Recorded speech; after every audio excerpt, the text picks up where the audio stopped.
Without naming any names, there can't be a cyclist around at the moment that hasn't had a problem in one form or another due to the flaky nature of a particular brand of cycling computer.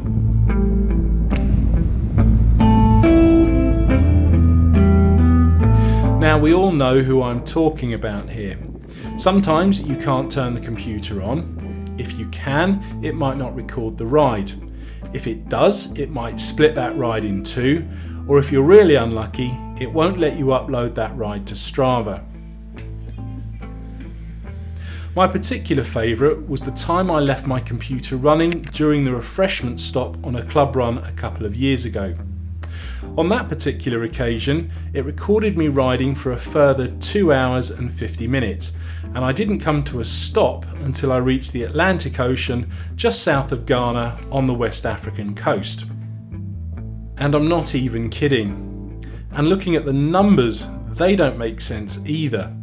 So according to Strava, I rode 5,700 kilometres in 2 hours 50 minutes, with an average speed of just over 2,000 kilometres an hour, yet my maximum speed was only 54 kilometres an hour. And the thing that really pissed me off was I only got 7 kudos that day.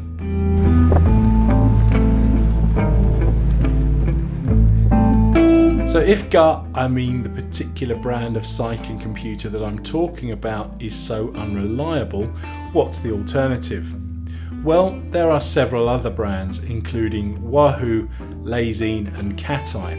And to be honest, they're all a bit of a muchness, with basic models recording all of the essential data such as speed, distance, heart rate and GPS.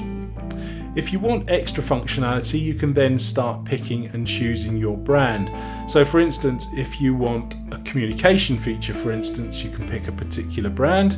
If you want navigation, you can pick another brand.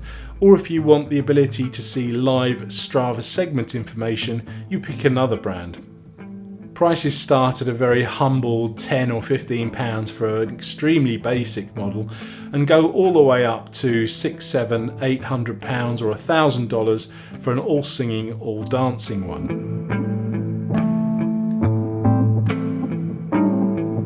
So, playing devil's advocate here for a moment, do we actually need to shell out loads of cash on a dedicated cycling computer when a smartphone will do the job just as well? We all have them.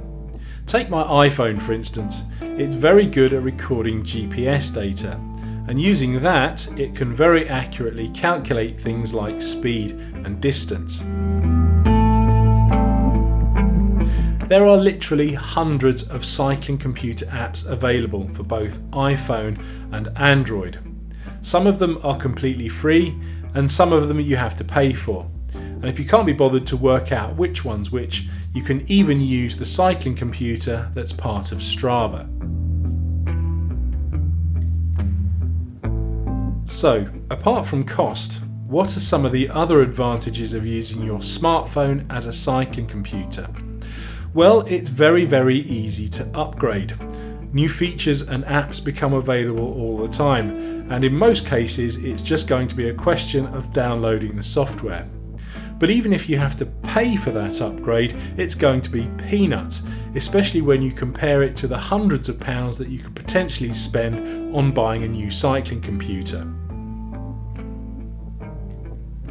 And then of course it's much easier to post your ride to Strava and share on social media, with that functionality being built directly into the app.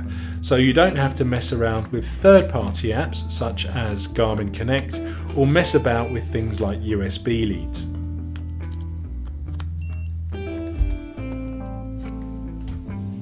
The big disadvantage though is power. Now, if like me you like seeing all of your numbers go around as you ride, having your screen permanently on is just going to eat through your battery. Now, you could just have the app running in the background recording your ride, but that kind of takes away half the fun of having a cycling computer in the first place. A workaround is to use one of these small power cells. You can charge them up at home and then connect them to your phone using the phone's charger port, and then you're basically charging your phone as you ride. Another minor conundrum is how do you actually mount your smartphone on your bike? Well, there are plenty of mounts available, but I would thoroughly recommend getting a waterproof one, such as the Manta case that I reviewed a few months ago. This is fairly chunky and it has the advantage of being able to possibly get one of these power cells in there that I talked about earlier to extend the battery life on your smartphone. While smartphones are absolutely fantastic at recording things like speed and distance, things tend to become a little bit more complicated if you want to record heart rate and cadence. But the new generation of sensors make this very, very easy indeed. One of the companies manufacturing this new generation of sensors is called Cardiosport. Now, you may not have heard of them as they are an OEM manufacturer, which basically means that they make the things and then supply them to the leading brands who just then rebadge them. These new sensors are both ANT+ and Bluetooth, so you can use them with your smartphone and your traditional cycling computer if you still want one. They no longer rely on a magnet to measure things like speed and cadence, but instead use an accelerometer, which is far more accurate.